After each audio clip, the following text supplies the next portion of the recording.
हां, बोला मॅडम. अं, हां, प्रश्न दाखवा बरं वाचून.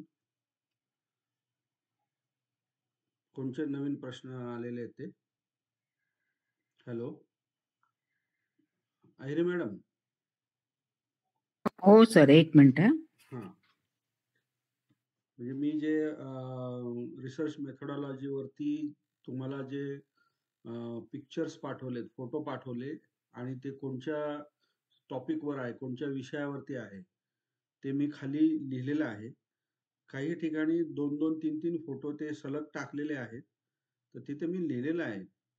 तर त्याचं वरचं टायटल आणि मी ते खाली जे त्या फोटोच्या खाली जे लिहिलेलं आहे ना, ते मॅच होतं की नाही ते बघा. नाहीतर तुमचं कन्फ्युजन होईल की हे नेमकं सरांनी कुठलं टाकलंय, काय टाकलंय.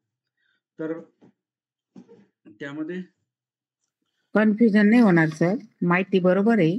हां, हां, हां. एकदा त्यांनी दिलेले प्रश्न पण आपण पाहायला पाहिजे नाही का? हां, मला तेच हां. अपेक्षित होतं, की मग हो, त्यानुसार मी तुम्हाला हो. त्या माहितीचा कुठून हां. कसा त्याच्यातनं उत्तर कसं शोधायचं किंवा उत्तर कुठे-कुठे हं. दिलेले आहे, याची मी तुम्हाला थोडंसं गाईडन्स करेल.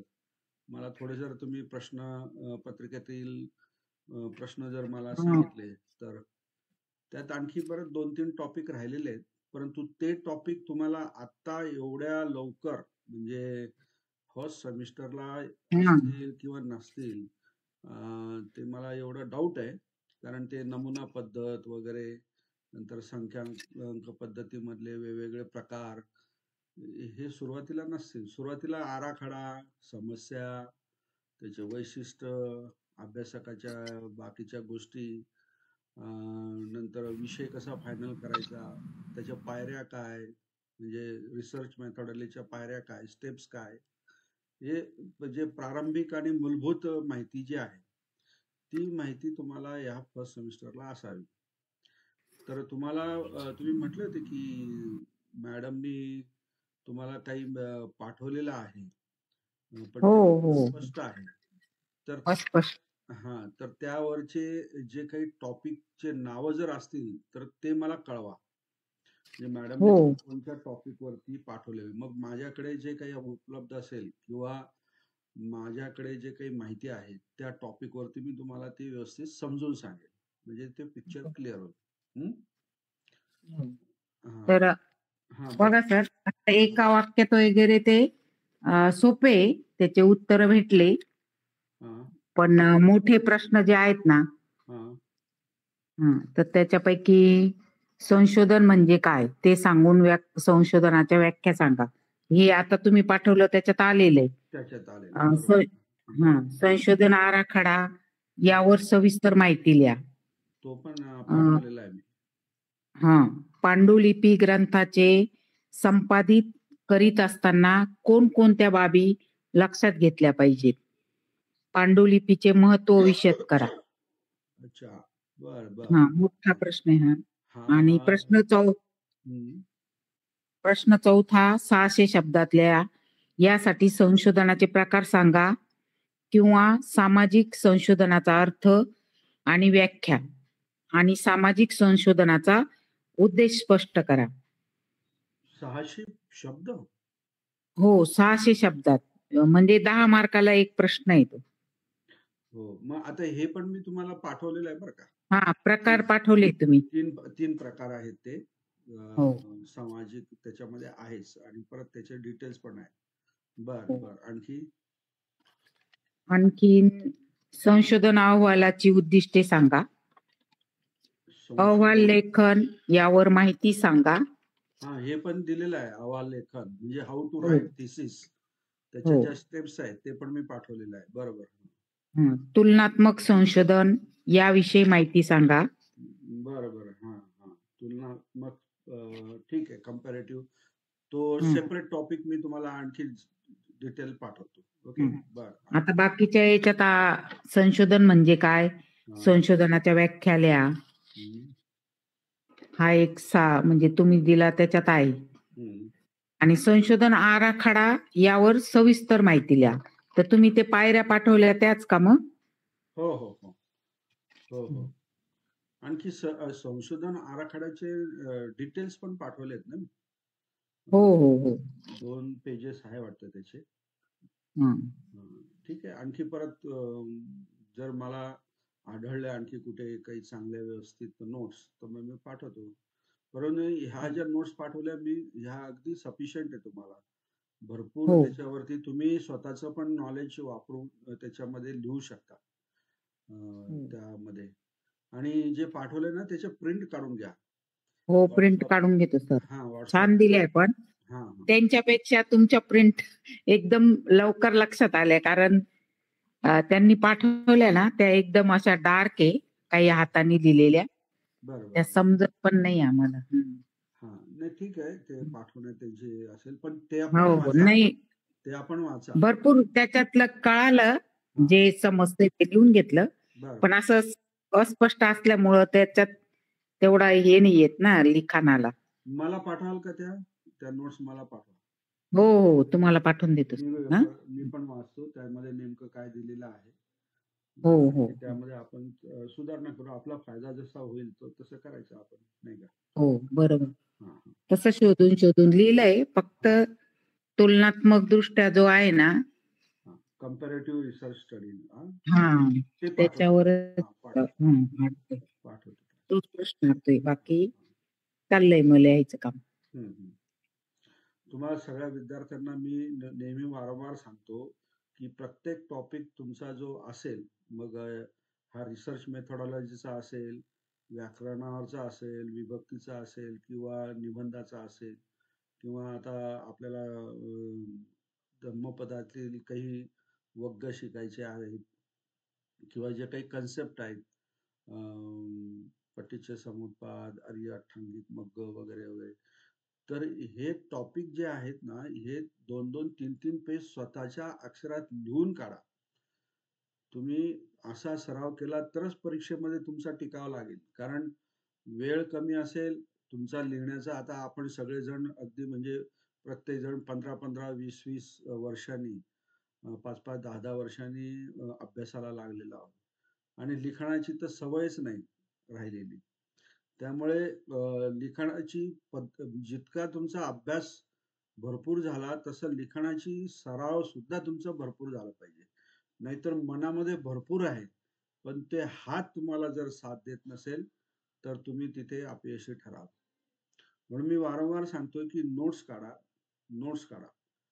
रोज 2-3, 2-3 पेजेस जे आहेत, जे काही टॉपिक जे आहेत, मी सांगितलेले म्हणा किंवा कसबे मॅडमनी सांगितलेले किंवा डॉक्टर संघमित्रा मॅडमनी सांगितलेले, त्याचे 2-2, 3-3 पेजेसचे लिखाण काम करा. ते फॉर एव्हर लाईफ म्हणजे तुम्हाला त्याचा फायदा राहील. परीक्षेला तर राहीलच, पण कायमचा तुमचा हे राहील. ओके. हां, काय म्हणतात झालटे मॅडम? सर अहवाल लेखन ते कोणतं उत्तर असणार आहे त्याचं? अहवाल लेखन याच्यावर माहिती सांगा. मी त्याच्यामध्ये लिहिलेलं आहे बघा, जे नोट्स पाठवल्या ना मी WhatsAppला, त्यामध्ये हा. हाऊ टू राईट थिसिस असा एक टायटल आहे. तर त्याच्यावरचा जो फोटो जो आहे, तो सगळा अहवाल लेखनाचाच आहे. बघा तुम्ही ओपन करून बघा. त्याच्यामध्ये हाऊ टू राईट थिसिस मला आठवतंय चांगलं. एक फोटो मी टाकलेला आहे. त्यामध्ये 10 ते 15 मुद्दे आहेत. कोणाकडे आहे का? कोणाला दिसतंय का? WhatsApp ओपन करून सांगू शकता का?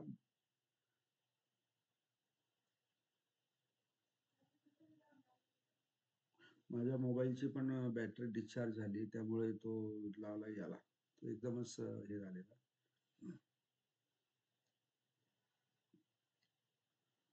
सापडला?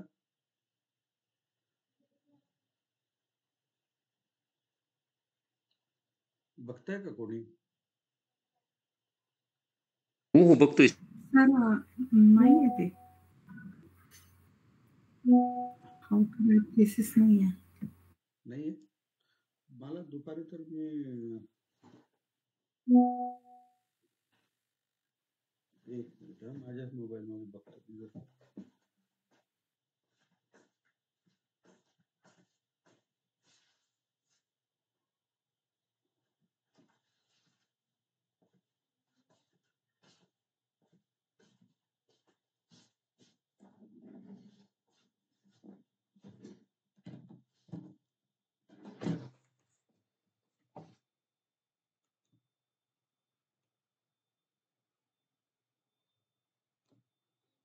सापडलं का? सर नाही सर, त्या टायटल मध्ये नाहीये सर काही. बरं, एक मिनिट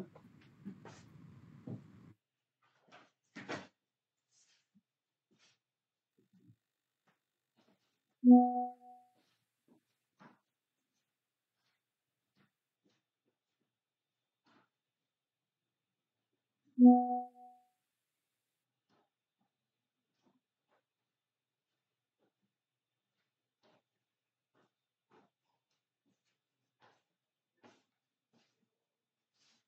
अहवाल लेखन नाहीये नाही का? हा. त्यामध्ये अहवाल लेखन म्हणजेच काय, प्रबंध लेखनाची हे रूपरेषा असं टायटल आहे का बघा बरं तुमच्या ह्याच्यात. आधी इंग्रजी लिहिलेलं आहे, हाऊ टू राईट थिसिस, आणि कंसामध्ये प्रबंध लेखनाची रूपरेषा किंवा रूपरेखा असं लिहिलेलं आहे. आहे सर, आहे आहे ना? हो हा, तेच ना, मला आठवतं की मी ते हो. पाठवलेलं. तर तो जो अहवाल म्हणजेच काय आपला, हा येथे प्रबंध लेखन थिसिस, तर तो कसा लिहायचा, त्याचे हे सगळे संशोधनाचा प्राथमिक विभाग, नंतर संशोधनाचा मुख्य विभाग काय असतो, नंतर प्रस्तावना, नंतर संबंधित साहित्याचा व पूर्व संशोधनाचा आढावा, संशोधनाची कार्यपद्धती, म्हणजे तेच आता कंपॅरेटिव्ह आहे का, गुणात्मक आहे का, संख्यात्मक आहे, वगैरे वगैरे. नंतर निष्कर्ष, सगळ्यात शेवटी काय, निष्कर्ष व शिफारसी. त्याच्या आधी माहितीचे विश्लेषण व अर्थ निर्वचन, हा टॉपिक फार महत्वाचा आहे, म्हणजे चौथा टॉपिक. आणि सगळ्यात महत्वाचा आणखी परत निष्कर्ष व शिफारसी, हे जे दोन टॉपिक असतात ना, हे फार महत्वाचे असतात पूर्ण थिसिस मध्ये.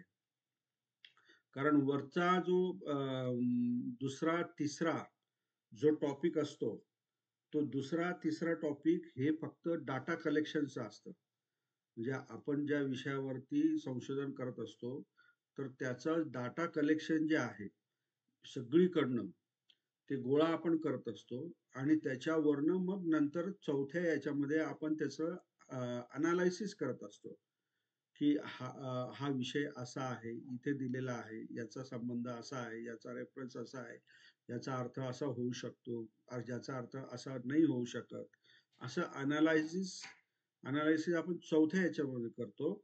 आणि सगळ्यात लास्ट टॉपिक जो आहे पाचवा, तो निष्कर्ष असतो. म्हणजे आपल्या थिसिसचा आउटपुट काय, रिझल्ट काय, आपल्याला नेमकं जगासमोर काय मांडायचं आहे, की आपल्याला ते पटलेलं आहे, की आपल्याला ते नवीन सापडलेलं आहे साहित्यामध्ये, किंवा त्या साहित्याचा एक वेगळ्या अंगाने किंवा अनुषंगाने मी असा अर्थ काढलेला आहे.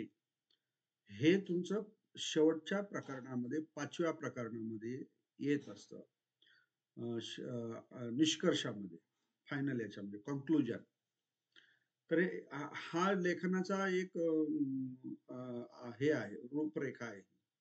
हेच म्हणायचंय तुम्हाला झालटे मॅडम? हो सर, अहवाल लेखन यावर माहिती एवढंच म्हटलेलं आहे क्वेश्चन. हा हा, बस हे हेच देऊन आहे. टाक. हा, हेच लिहून टाकायचं. आता मी जस्ट तुम्हाला थोडक्यात माहिती सांगितली, परंतु हो आणखी सर. डिटेल तुम्हाला ना म्हणजे आयडिया देईल. मी 2 लेक्चर याच्यावर घेणार आहे, तर रिसर्च कसं करायचं त्याचा तुम्हाला माहिती देईल, आणि ते व्हिडिओ रेकॉर्ड पण मी पाठवेल, म्हणजे ते ऐकून तुम्ही मनाने तुम्ही लिहू शकता.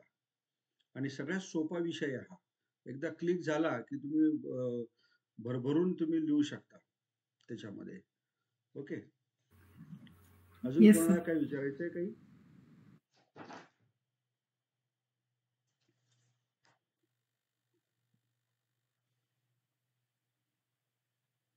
हॅलो, चला, आज पण उपस्थिती कमी आहे, काय हरकत नाही. आपण जे आहेत विद्यार्थी त्यावरतीच आपण सुरुवात करूया.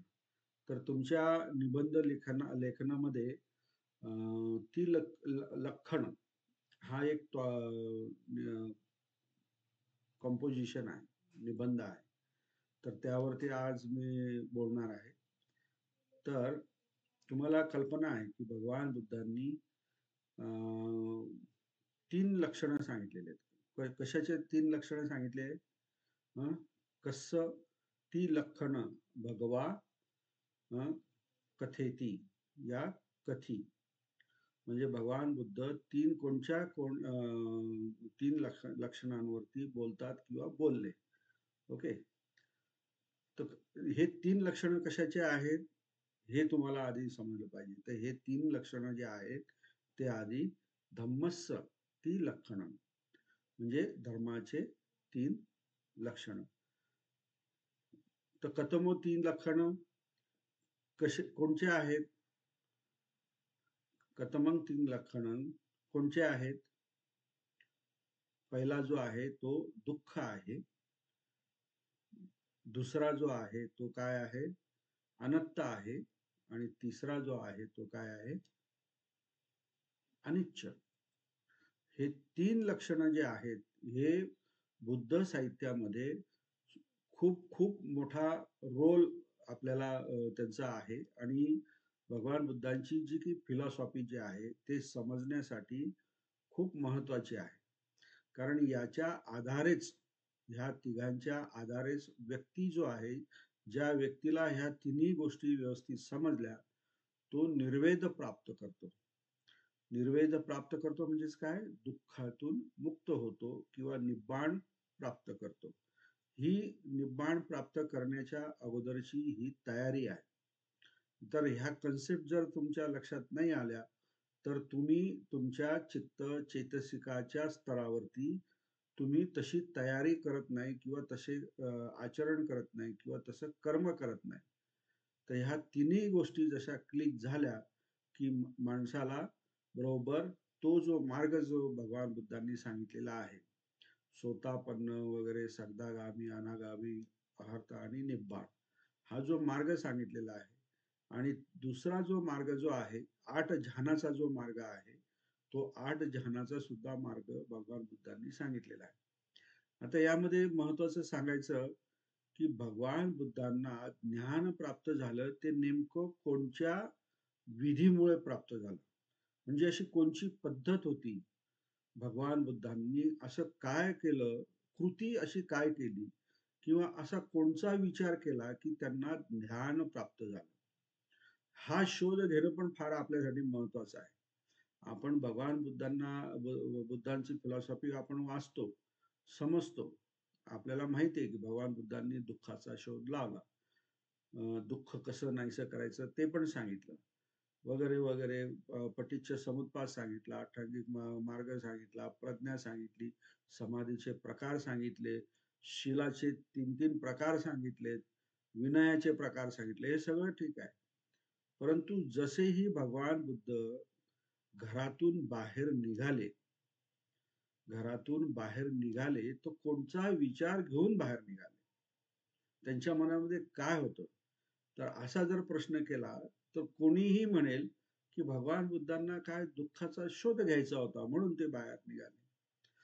हे तर सगळ्यांनाच माहिती आहे. आलं लक्षात? हे तर सगळ्यांनाच माहिती आहे की दुःखाचा शोध घेण्यासाठी भगवान बुद्ध घराच्या बाहेर निघाले. परंतु हा शोध त्यांनी कसा घेतला, हे तुम्हाला माहित असलं पाहिजे. तर ह्याचं सगळं विवरण जे आहे, ह्या प्रक्रियेचं, ह्या पद्धतीचं भगवान बुद्धांनी नेमकं काय केलं याचं सगळं विवरण विनय पिटकामध्ये महावग्ग जो भाग आहे त्यामध्ये बोधिकथा नावाचे जे कथा आहेत 10 ते 12, तर त्यामध्ये सगळं विश्लेषण आहे. आणि त्यामध्ये भगवान बुद्धांनी विशेष करून जे काही 8 ध्यान जे आहेत त्याचा अभ्यास करूनच त्यांनी हे ज्ञान मिळवलं. म्हणजे दुःख कसं उत्पन्न होतं याचं ज्ञान भगवान बुद्धांना कशामुळे मिळालं? 8 ध्यानामुळे मिळालं. आणि ते दुःख निर्मितीची जी प्रक्रिया जी आहे ही माहीत झाल्यानंतर भगवान बुद्धांनी पुढे आपली साधना, आपला सराव, आपला अभ्यास चालू ठेवला चालू ठेवला चालू ठेवला परिपक्व होत गेले. मनाच्या सगळ्या प्रकारच्या ज्या काही तऱ्हा ज्या आहेत, पद्धती आहेत, प्रकार जे आहेत, चिकित्सकीचे प्रकार जे आहेत, याचा अभ्यास करता करता करता त्यांना मग नंतर विपश्यनेचा हे झालं. म्हणजे विपश्यनेचं ज्ञान भगवान बुद्धांना प्राप्त झालं आणि त्यातून आणखी परत निब्बाण प्राप्त करण्यासाठीचा तो जो मार्ग जो आहे, प्रज्ञाच्या पुढे जो मार्ग जो आहे, तो मार्ग भगवान बुद्धांना अवगत झाला आणि तोच मार्ग मग भगवान बुद्धांनी भिक्खूंना सुत्ताच्या द्वारे सांगितलेला. तर असं हे जे काही भगवान बुद्धांच्या फिलॉसॉफी मधलं ही जी काही कोर माहिती आहे किंवा संकल्पना जी आहे ती तुम्हाला सगळ्यांना माहीत असली पाहिजे. आता हे जे 8 ध्यान जे आहे, हे 8 ध्यान पहिले 4 ध्यान आहेत आणि नंतरचे 8 ध्यान आपले 4 आहेत. पहिले रूपाचे ध्यान आहेत, नंतर अरूपाचे ध्यान आहेत. तर रूपाचे कोणचे, अरूपाचे कोणचे, काय वगैरे वगैरे हे सगळ्या गोष्टी त्यामध्ये येतात. तर एनिवे ह्या गोष्टी सांगत असताना भगवान बुद्धांनी जे दुःख सांगितलं, दुःखाची निर्मिती ते त्यांना कळाली. मग हे दुःख जे सांगितलं, तर ह्या दुःखाच्या पुढचा जो भाग जो आहे, दुःख हे लक्षण एक पहिलं लक्षण सांगितलं, त्यानंतरचं अनत्त हे दुसरं लक्षण सांगितलं आणि त्यानंतर सगळ्या शेवटी अनिच्च हे लक्षण सांगितलं. तर हे धम्माचे 3 लक्षण जे आहेत, हे भगवान बुद्धांनी सांगितले. ते सांगितले म्हणजे काय, त्यांचा भाव सांगितला, म्हणजे त्यांचा बिहेवियर जे म्हणतो ना आपण, ते कशा प्रकारे कार्यरत असतात, ते धम्म किंवा धम्माचे ते 3 लक्षण कसे कार्य करतात, याचा तेसंग स्वभाव भगवा उच्चती किंवा आह किंवा म्हणजे सांगितला असं. ओके. तर तंग निस्साय भगवता बुद्धेन, म्हणजे त्याच्या आधारे, या 3 लक्षणाच्या आधारे भगवान बुद्धांनी फार मोठं स्टेटमेंट केलेलं आहे. हे जे 3 लक्षणं जे आहे, तंग निस्साय म्हणजे त्याच्या आधारे, त्याच्या सहकार्याने, भगवता बुद्धेन कथितं, काय कथितं, कं कथितं, तर सब्बे संखारा अनिच्छा, सब्बे संखारा दुःखा आणि सब्बे धम्मा अनत्ता. ओके. तर हे जे 3 शब्द जे आहेत ते सुद्धा सगळे काय महत्वाचे आहेत. ओके. तर ह्या ठिकाणी भगवान बुद्ध काय म्हणतात, सब्बे संखारा अनिच्छा, सब्बे संखारा दुःखा आणि सब्बे धम्मा अनत्ता. यामध्ये सब्बे धम्मा अनत्ता म्हणतात भगवान बुद्ध. तर यामध्ये ये केची धम्मा लोके विज्जती किंवा संती, म्हणजे या लोकांमध्ये जे काही धम्म आहेत ते 2 प्रकारचे, ते दुविधा होती, म्हणजे ते 2 प्रकारचे आहेत. तर भगवान बुद्धांनी ते काय सांगितलेले आहे, संखात आणि असंखात, म्हणजे 2 प्रकारचे. आता हा जो 2 प्रकारचा जो धम्म सांगितलेला आहे भगवान बुद्धांनी, तर त्याचा अर्थ काय होतो, संखात म्हणजे जो धम्म उपपज्जंती आणि नंतर निरुज्जंती, म्हणजे उत्पन्न होतो आणि नंतर नष्ट होतो, अशा प्रकारचा सगळा काही जो धम्म जो आहे, तो भगवान बुद्धांनी काय सांगितलेला आहे, तो संखात धम्म आहे. आणि जो उत्पन्न होत नाही, नष्ट होत नाही, तो कायम शाश्वत म्हणजे नेहमी तो अस्तित्वात असतो, जो धम्म नेहमी अस्तित्वात असतो, त्या धम्माला भगवान बुद्धांनी असंखात धम्म म्हटलेला आहे. तर यामध्ये असंखात धम्म भगवान बुद्धांनी निब्बाणाला म्हटलेला आहे. निब्बाण नेव्हर डिस्ट्रॉय, आलं लक्षात, ते कधी संपू शकत नाही आणि परत कधी उत्पन्न होऊ शकत नाही, ते कायम आहे, असंखात आहे, ते नष्ट होऊ शकत नाही. जर संखाताचं काय असेल, तर मनुष्य आहे, प्राणी आहे, माता पिता भाता सगळे जे काही आपले रिलेशन मधले लोक आहेत ते आहे, वृक्ष आहे, घर आहे, रथ आहे, जे जे काही वेगवेगळ्या धम्माने एकत्र होऊन निर्माण झालेली जी काही गोष्ट जी आहे, निर्माण झालेली जी काही गोष्ट आहे ती काय आहे, संखात धम्म आहे. तर ह्या दोन गोष्टी जरी तुम्ही लिहिल्या की भगवान बुद्धांनी दोन प्रकारचे धम्म सांगितलेत. भगवता धम्मेन दुविधा धम्मा काय म्हणतात त्याला, भासी, म्हणजे सांगितले किंवा भासती म्हटले किंवा सांगतात असं म्हटलं तरी चालेल. तुम्ही वर्तमान काळ वापरा किंवा भूतकाळ वापरा, तसं काही प्रॉब्लेम नाही. फक्त ते परीक्षकाला लक्षात आलं पाहिजे की विद्यार्थ्याला काय म्हणायचंय म्हणून. तिथे म्हणजे इतकं फार मोठं ग्रामर पण काही बघितलं जाणार नाही. अगदी ग्रामरची काही ती टेस्ट नाहीये, तर ती निबंधाची टेस्ट आहे. तर असं तुम्ही तोडकं मोडकं जरी लिहिलं ना तरी चालेल. तर संखात आणि असंखात ह्या दोन गोष्टी तुमच्या निबंधामध्ये आले पाहिजे. तर सब्बे संखारा अनिच्चा. आता आपण आधी आपण बघितलं, पहिला जो लक्षण बघितलं ते दुःख बघितलं. त्यामध्ये दुःखामध्ये दुःख ची व्याख्या जी आहे ते भगवान बुद्धांनी सांगितलेली. काय? जातीपी दुःखा, जरापी दुःखा वगैरे वगैरे, नाही का, मरणंपी दुःखा, यंकिंची यंपी इच्छं तंपी न लभती, म्हणजे ते सुद्धा काय, दुःखच आहे. आणखी परत काय, संपयोगो आणि विपयोगो, हा, ते पण सांगितलेलं आहे. म्हणजे पिये ही विपयोगो, ते पण दुःख सांगितलेलं आहे, आणि अपिये ही संपयोगो, ते पण दुःख सांगितलेलं आहे.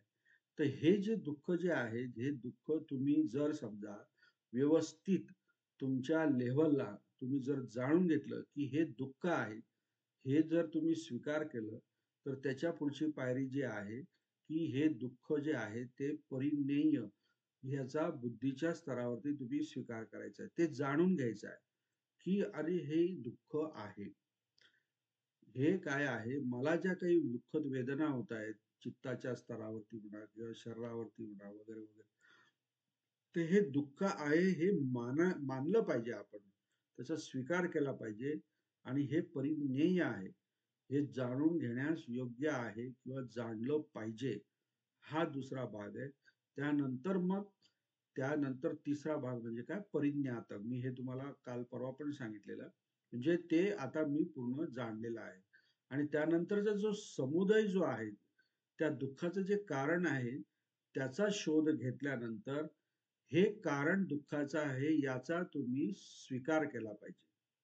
नाही तर बरेचसे लोक दुःख होतं, म्हणजे बरेचशे लोकांमध्ये लोभ असते, तृष्णा असते, त्या तृष्णाच्या पोटी ते बरेच उद्योग करतात, आणि त्या उद्योगामध्ये कुठेतरी फसतात, संपतात, डिप्रेशन येतं वगैरे वगैरे.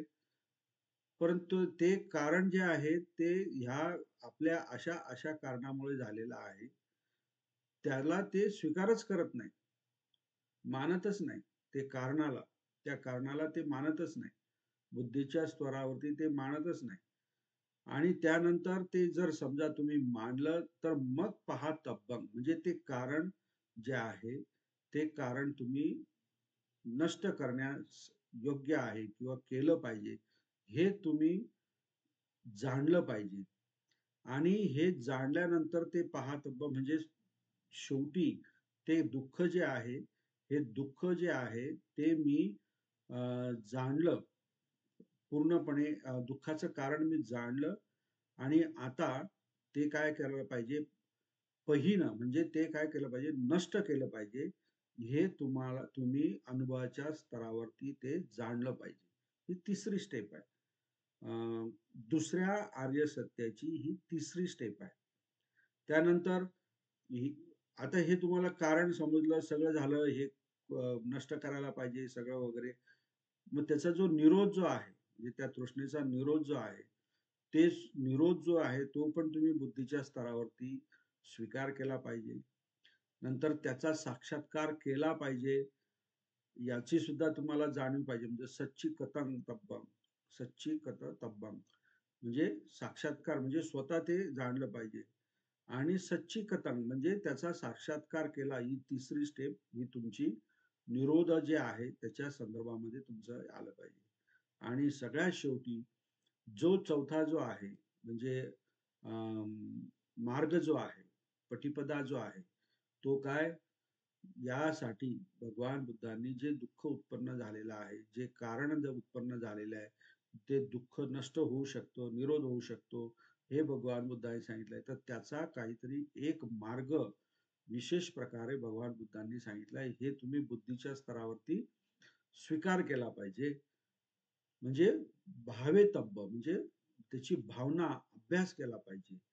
आणि नंतर तिसरी स्टेप भावितांग, मी त्याचा सगळा अभ्यास केलेला आहे आणि अशा प्रकारे हे दुःख आहे, हे सगळ्या गोष्टी तुम्ही तुमच्या चित्ताच्या स्तरावरती समजून घेतल्या पाहिजे. तरच खऱ्या अर्थाने दुःख काय आहे हे तुम्हाला कळतं. आणि हे दुःख जे आहे हे धम्माचं काय आहे पहिलं लक्षण आहे.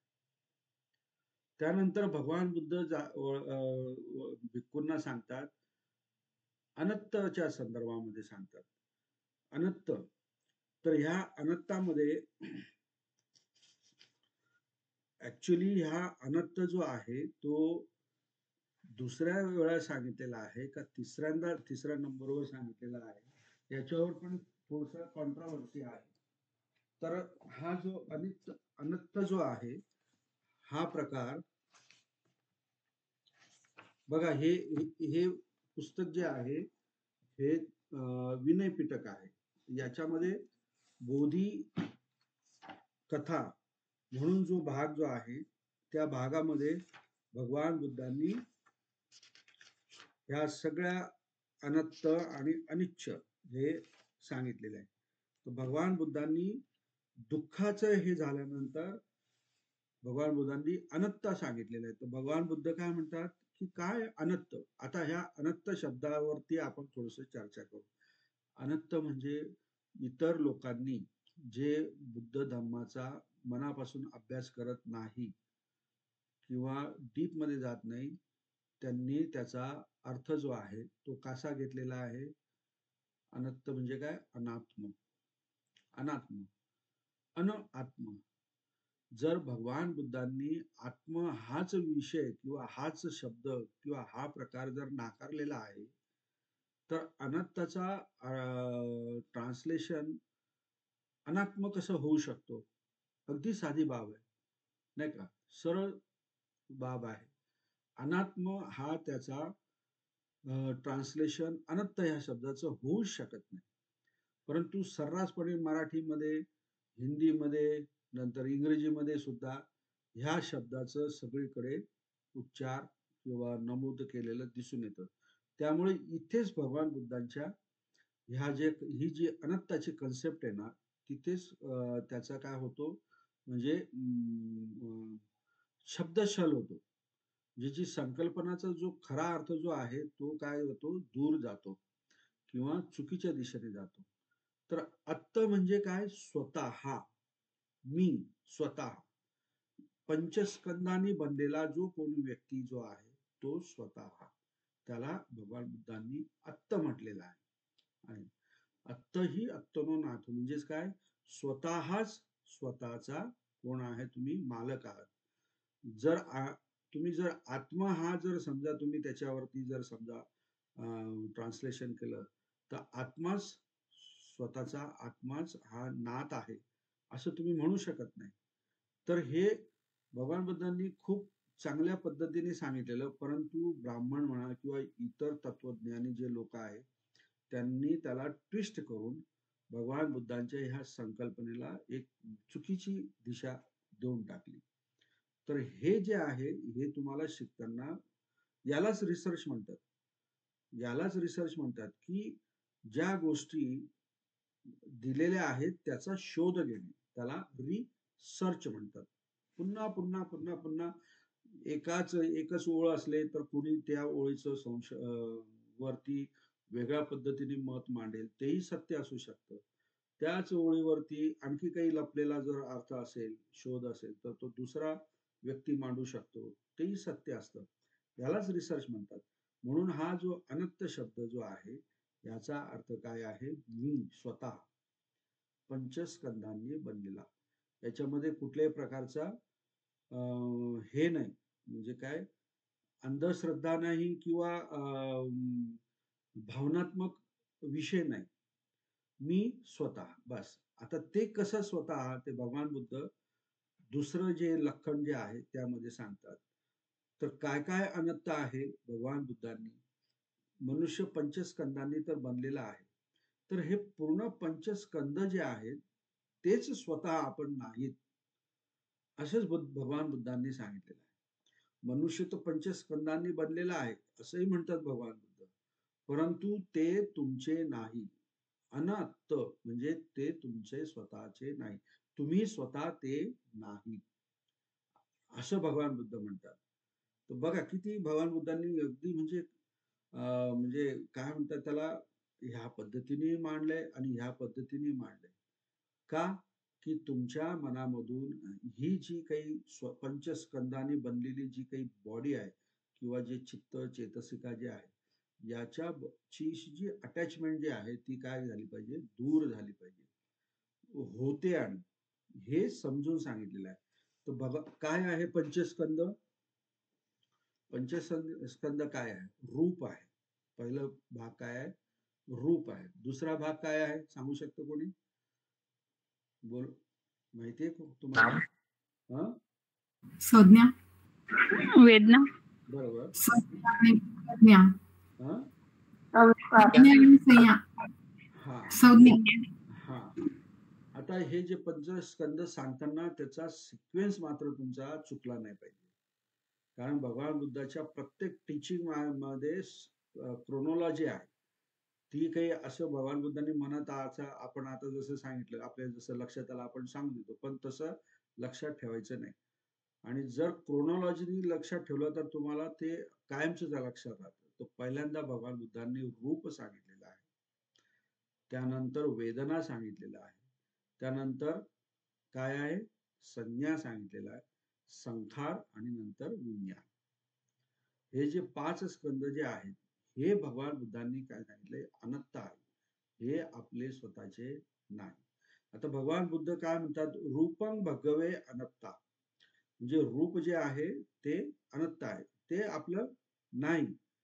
रूपंच ही इदं भिक्कवे आत्ता अभविष्य. भगवान बुद्ध कसं हे करतात बघा, प्रश्नाची उकल कसे करतात. रूपंच ही इदं भिक्कवे आत्ता अभविष्य न इदं रूपं आभादाय संवत्तेय. आलं लक्षात? कसं म्हणतात भगवान बुद्ध? जर भिक्खूंनो, रूप हे जर समजा तुमचे स्वतःचे असते, अभविष्य हा जो आहे ना, हा भूतकाळामध्ये आपण जेव्हा बोलतो ना, मी जर खूप चांगला अभ्यास केला असता तर मी मागेच माझं MA पूर्ण झालं असतं, असं म्हणजे पास्ट टेन्स मधलं आपण बोलतो ना, तसं त्या पद्धतीची ही वाक्यरचना आहे. जर रूप जर समजा तुमचं स्वतःचं असतं तर हे रूप जे आहे आबाधाय, म्हणजेच काय? ह्या रूपामध्ये काय आजार, रोग, जरा वगैरे हे निर्माण झालं असतं का? त्याच्याकडे गेलं असतं का? स्वतःच जर असतं तर, स्वतःच असतं तर आपण म्हणतोय आपण की हे रूप माझं आहे, परंतु ते रूप तुमचं काही ऐकतंय का? नाही ऐकत, कारण ते तुमचं नाही, अनंत आहे. ते काय कुठे जातं? आबाधाय. न इदं रूपं आबाधाय संवत्तेय, म्हणजेच वत्त म्हणजे काय? फिरणे, चालणे, पुढे सरकणे वगैरे वगैरे. आणि मग तुम्ही काय म्हटले असते? लभेत रूपंचे, लभेतच रूपे. म्हणजे जर समजा तुमचं स्वतःचं असतं तर तुम्ही स्वतःला म्हटलं असतं ना, अरे मी 25 वर्षाचा असताना जसा दिसत होतो तसंच 50 वर्षाचा असताना सुद्धा मी दिसला पाहिजे, कारण रूप माझं आहे, माझा कंट्रोल आहे त्याच्यावरती. तर असं तुम्ही म्हटलं असतं नाही का? म्हणजे मला हे रूप असं पाहिजे, मला रूप हे असं नाही पाहिजे, किंवा हे माझं हे एवं मे रूपं मा अवसी, म्हणजे मला ह्या प्रकारचं रूप जे आहे ते मला नको आहे. आलं लक्षात? तर अशा प्रकारचं तुमचं वक्तव्य राहिलं असतं, अशा प्रकारचं तुमचं भाष्य राहिलं असतं. केव्हा? जर रूप समजा तुमचं असतं तर, आत्ता असतं तर, परंतु ते काय आहे? अनत्ता आहे. आलं लक्षात? यस्माच खो भिक्कवे रूपं अनत्ता, ज्यामुळे भिक्खूंनो हे रूप जे आहे ते अनत्ता आहे. तस्मा रूपं आबादाय संवत्तती, म्हणूनच ते रूप जे आहे ते तुमचं नसल्यामुळे ते काय अशा प्रकारच्या आजाराला, रोगाला काय पडत असतं, बळी पडत असतं, किंवा ते त्याकडे जात असतं, वळत असतं, पुढे सरकत असतं. आणि नच लभती रूपे, आलं लक्षात? एवं मे रूपं होतु एवं मे रूपं मा अहोसी, अशा प्रकारे परत तुम्ही बोलले असते. आता याच्यामध्ये एक तुम्हाला मी उदाहरण देतो, हे आणखी क्लिअर करतो अनत्त म्हणजे काय. एक राज्य आहे, त्या राज्यामध्ये एक राजा आहे, काय, आणि त्या राजामध्ये सगळी प्रजा आहे, प्राणी आहे, सगळ्या प्रकारचे लोक आहेत, त्याला बाउंड्री आहे, त्याच्या पलीकडे दुसरे राज्य आहे, त्याला शत्रू आहे, सैनिक आहेत, सगळे आहेत त्या राज्यामध्ये. तर मला एक सांगा की राजा हा त्या राजाचा कोण असतो? मालक असतो, बरोबर. राजाच्या मनात आलं तर तो त्याप्रमाणे ऑर्डर देत असतो आणि त्या तशा गोष्टी घडून येत असतात. राजाने जर म्हटलं एखाद्याला की याला फाशीची शिक्षा द्या, याला मृत्यूदंड द्या, तर त्या पद्धतीने होत असतं, बरोबर. जर राजाने म्हटलं की याला बक्षीस द्या, तर त्या पद्धतीने होत असतं. राजाने म्हटलं की युद्ध करायचंय, तर सगळी प्रजा युद्धाला निघते. युद्ध थांबायचं असलं तर युद्ध थांबतं. म्हणजे everything is going accordingly to that king's mind. आलं लक्षात? म्हणजे प्रत्येक गोष्ट त्या राजाच्या मनाप्रमाणे असतं. म्हणजे याचा अर्थ काय झाला की ते राज्य कोणाचं आहे? राजाचं आहे. राजा असं म्हणू शकतो की हे माझं आत्त राज्य काय आहे? माझं आत्त आहे. आलं लक्षात? राजा असं म्हणू शकतो. परंतु आपण स्वतः असं म्हणू शकतो का शरीराच्या बाबतीमध्ये की माझा जो हात जो आहे, हा हात असा मागच्या बाजूने पण उलटा फिरला पाहिजे, माझा पाय जो आहे तो अगदी असे सरळ असले पाहिजे, किंवा अशा प्रकारचे नसले पाहिजे, किंवा माझं पोट जे आहे ते कमी असलं पाहिजे, वगैरे वगैरे, किंवा मला आजारच नाही झाला पाहिजे, मी काळा नाही दिसला पाहिजे, मी गोरा नाही दिसला पाहिजे, असं आपण म्हणू शकत नाही. म्हणून त्या अनुषंगाने भगवान बुद्धांनी अनत्त हे शब्द वापरलेला आहे.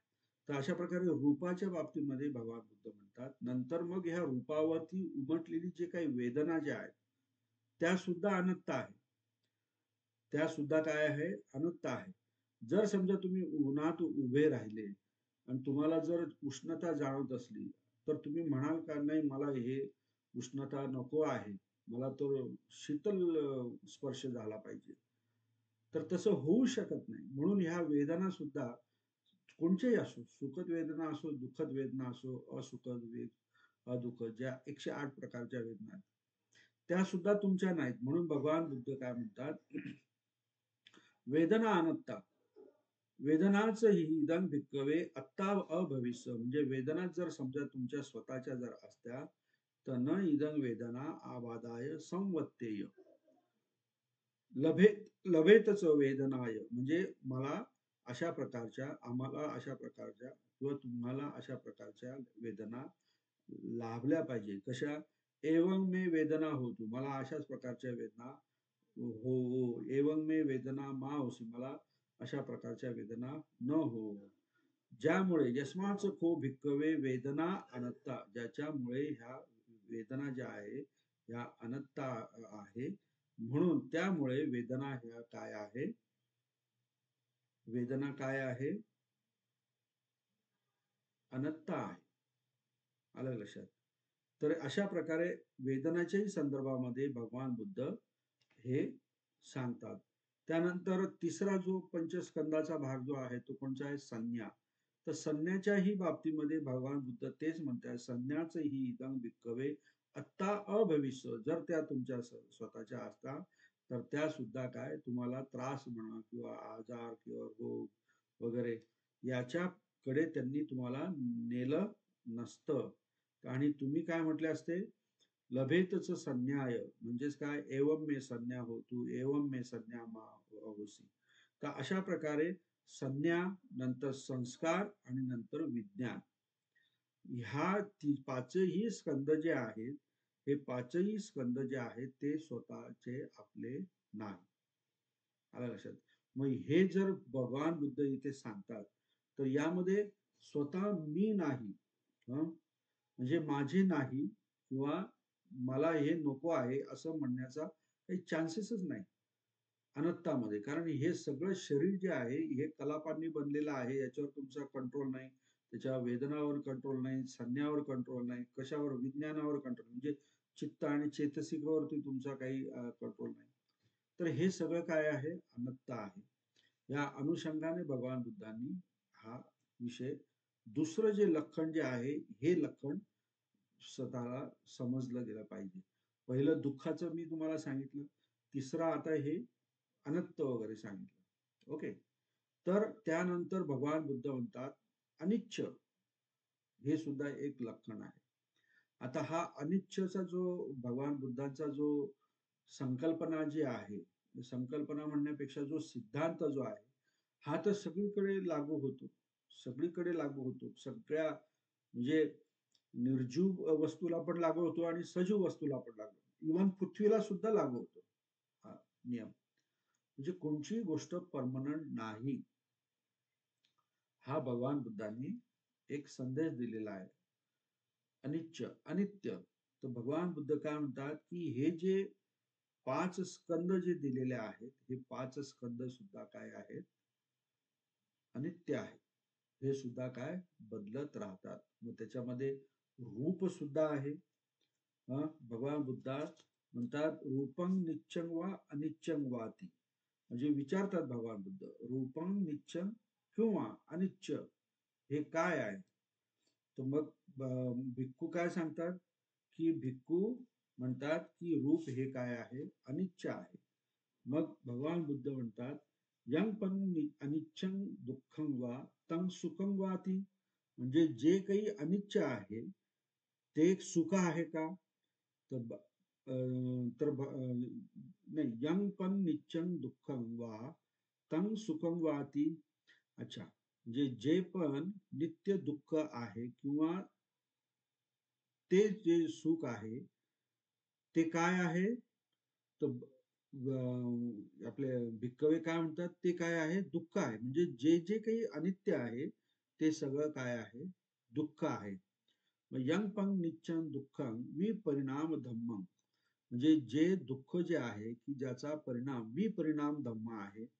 कल्लनु तं समनुपस्थितुं, म्हणजे त्याच्याकडे कल्ल म्हणजे योग्य प्रकारे, ठीक पद्धतीने तुम्ही त्याच्याकडे बघावे का, किंवा काय म्हणते त्याला, बघणं योग्य नाही का, असं भगवान बुद्ध म्हणतात.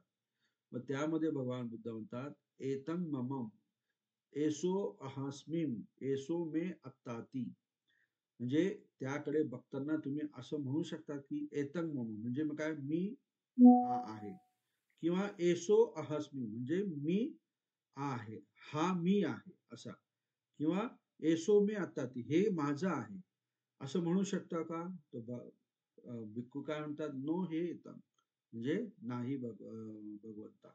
मग त्याचप्रमाणे वेदनाच्याही बाबतीमध्ये भगवान बुद्ध म्हणतात वेदना नित्या वा अनित्या वा ती, म्हणजे वेदना ह्या नित्य आहेत का अनित्य आहेत, तर ते सांगतात अनित्य आहेत. भिक्खू सांगतात अनित्य आहेत. मग यंपणे नित्यं दुःखं वा तं सुखं वाती, म्हणजे जे काही अनिच्छ आहे ते सुख आहेत का, तर ते म्हणतात नाही, दुःखच आहे.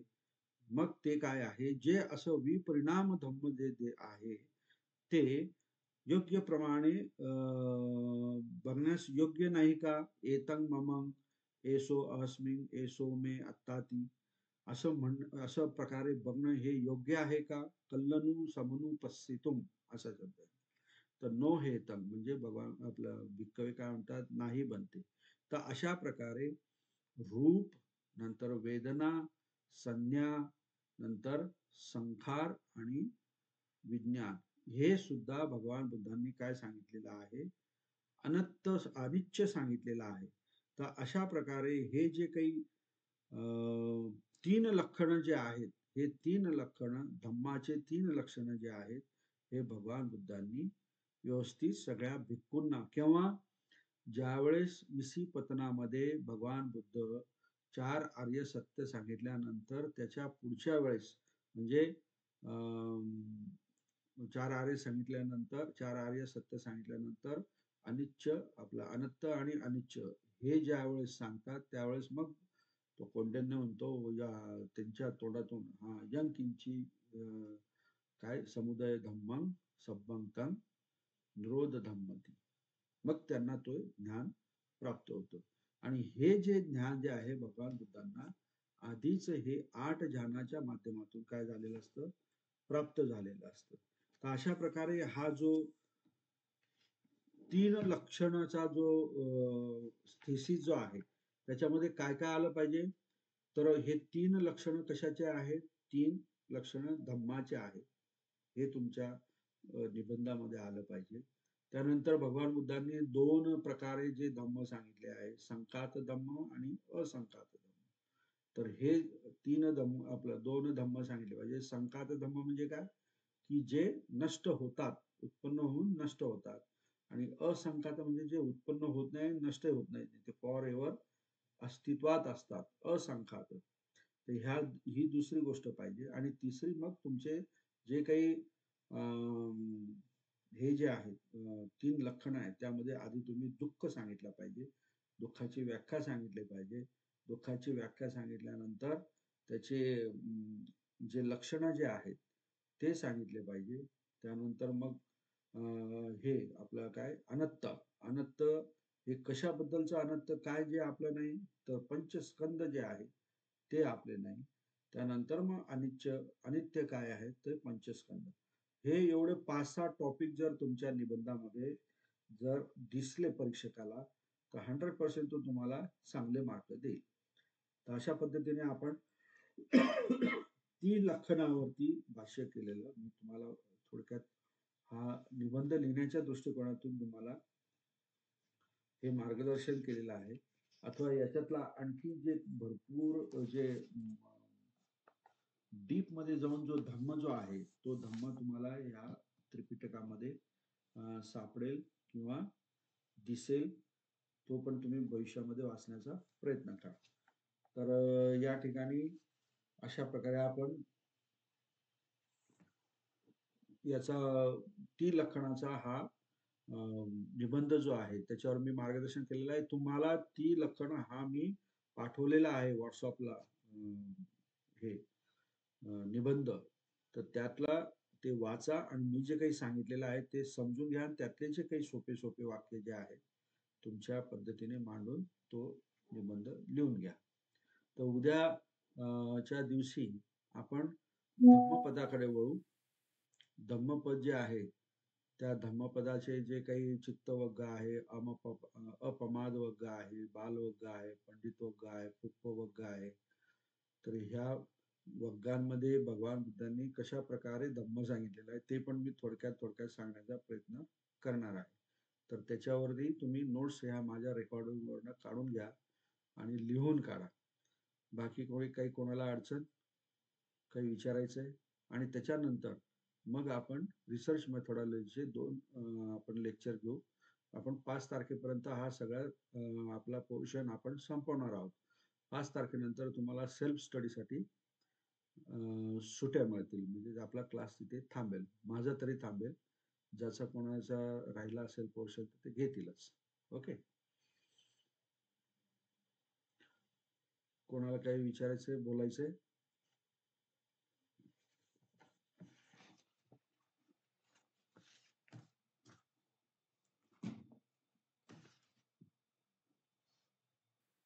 क्लासचा हाच वेळ राहू द्या सर उद्या पण. बर, ठीक आहे, चालेल. पावणे 9. चालेल. हो, चालेल. जरा लवकर सांगतो, म्हणजे 1 तासामध्ये होऊन जातं, जास्त वेळ नाही होत. चालेल, थांबूया म्हणजे ते. हो सर.